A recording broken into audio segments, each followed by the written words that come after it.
Hey guys, welcome back to Fast Films. I'm John and today we are going to cover a 2020 comedy horror film called Roadhead. The movie flips off in the middle of a desert road where a couple is driving at night. The boy asks to change the music and their conversation gradually turns into a romantic experience. Suddenly, the guy sees a tall man standing in front of them, with Vikings clothing and a sword. Before we even know it, both of their heads are seen on the car's hood and the scene fades out. Up next, we see a group of 3 people driving towards Azola Lake in their van. The girl named Stephanie rolls her weed while the queer couple sits in the front. Alex uses his map to point out the places while his boyfriend, Brian, drives the van. As Alex reads the roadmap, Stephanie begins to roast him upon not being able to use the smartphone and its GPS. Alex soon gets fed up, so Brian tries to bring a truce among his boyfriend and his friend.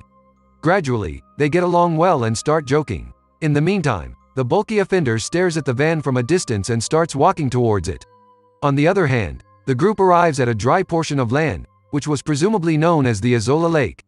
Stephanie becomes extremely frustrated and starts to roast Brian's decision to come here. Alex comes up to comfort his boyfriend, but Stephanie's mood is completely ruined.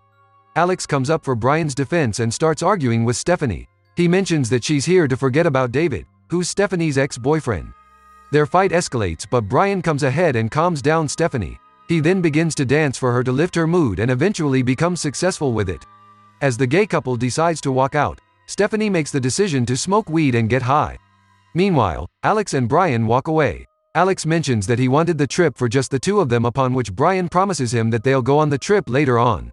On the other hand, Stephanie is smoking her blunt when she suddenly spots a silhouette on the horizon. Suddenly, something moves behind her and she gets alert. But it turns out that it's David and Stephanie's imagination. He talks to her and asks her to come home, but she radically ignores him. On the other hand, Brian takes his camera and starts snapping pictures of cracks on the desert ground.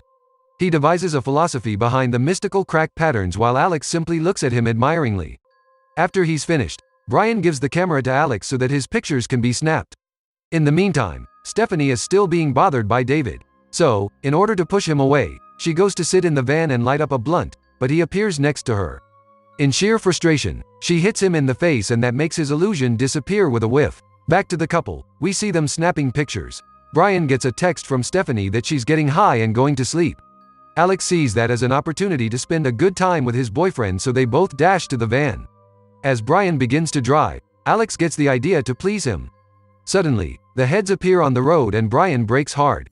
Stephanie wakes up as well. Meanwhile, Brian starts whining in pain.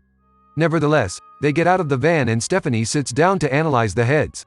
She then lands a prayer for their bodiless souls. After that humorous moment, she calls the police to tell them about the heads in the middle of the desert. In the interim, Stephanie's eyes catch the horror of the offender as he stands right behind them. Alex and Brian turn around to see him as well. Alex stupidly begins to talk to the burly man, who stands dead silent. After a while, he suddenly lifts up his sword and starts chasing them. Brian falls down and the man overpowers him. Eventually, he finishes him off, while Alex and Stephanie run for their dear lives. They keep running until the van gets out of sight. They both start losing their calms as Alex cries about the loss of his lover. Just before they can decide anything, the van suddenly appears behind them and starts chasing them. They get on the run again, but the van simply passes straight ahead. Following a long walk, they arrive at a place where they see a camper van parked in the distance. Stephanie uses the binoculars to take a look and then begins to move towards it in the hope to find some food, water, or cellular assistance inside. As they reach the camper, they find it in very poor condition. Nevertheless, Stephanie opens the door and gets a whiff of severe odor. As they go inside, both of them witness extreme filth inside, and it turns out that the camper is the living place of the attacker. They both start shuffling around looking for things when Alex suddenly sees the man standing outside. He makes Stephanie aware of the situation, but she starts hallucinating about David. David stands before her and states that she needs him, but Stephanie uses all her focus to forget about him. In the meantime, the man starts moving towards the camper and Alex becomes scared. Stephanie motivates him and asks him to woman up so that they can get to the van. Just as the killer approaches the door, both of them move out together and push the man to the ground. Alex dashes towards their van while Stephanie gets chased by the attacker. They both indulge in a fight where Stephanie dominates the guy and punches him repeatedly. Meanwhile, Alex can't open the van and he sees that his phone is in the cup holder. Therefore, he runs back to tell Stephanie about it. The attacker uses that opportunity to hit back at Stephanie. He gets up and lands a gash on Stephanie's collarbone. Moreover, he smashes her cell phone. Just before she can attack back, David appears between them and that eventually makes Stephanie leave with Alex. Both of them then walk in the desert with nothing in prospect. As they're talking, Alex mentions that his phone was in the cup holder, in the locked van. That infuriates Stephanie to such an extent that she starts scolding Alex badly. Their argument gets heated and they both take out their frustrations on each other. After a while, Stephanie calms down and confesses that she was just jealous of Alex, as Brian was her only friend and she didn't want him to slip away. With that confession, things begin to calm down as they both revive the good memories about Brian. Gradually, the sun sets and we see them still walking in the night. Suddenly, Stephanie notices some flashing police lights in the distance. A ray of hope illuminates in their minds as they start running towards the lights, but unfortunately, they disappear into the darkness. Stephanie almost breaks down with disappointment as their last hope is gone.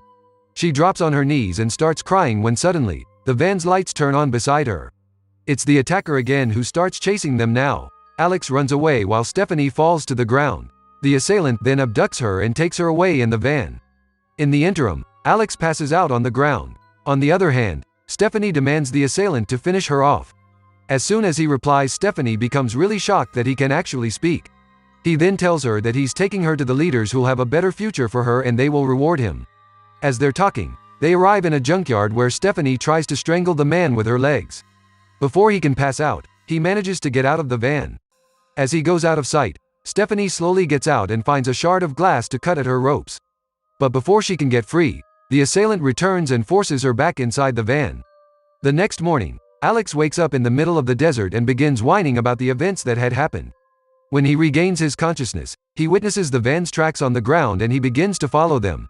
On the other hand, Stephanie gets taken away to be presented in front of the leaders. After a while, two wannabe guys dressed in idiotic clothes come by and stand before them. Stephanie can't believe her eyes as she stares at the stupid douchebags in front of her. In the meantime, a woman also joins the party and walks away to sit in a chair. Suddenly, a third guy comes running while holding a scepter. He presents the scepter to his leader dad, who takes an exasperated sigh upon his son's stupidity. As they get settled, they ask the assailant about the purpose. He states that he brought this woman as a gift. The men soon decide that they'll use Stephanie to make more babies and develop their clan, upon which Stephanie becomes extremely angry. One guy, named Larry, decides to have her, which eventually starts an argument amongst themselves. Another surprise is given when we get to know that the woman, named Felicity, is not a woman. In fact, he's a man, playing the character of a woman. Amidst all this stupidity, the men selected Stephanie as her girl and she's taken away. In the tent, Felicity talks with Stephanie and prepares her. Meanwhile, Stephanie tries to convince her to let her go, but before she can do anything, the leader comes into the tent. He then forces Stephanie to make love to him, but she intelligently makes him fool and hurts him eventually. The old man screams in pain and passes out. Just as she gets out, the assailant comes in her way, along with Felicity.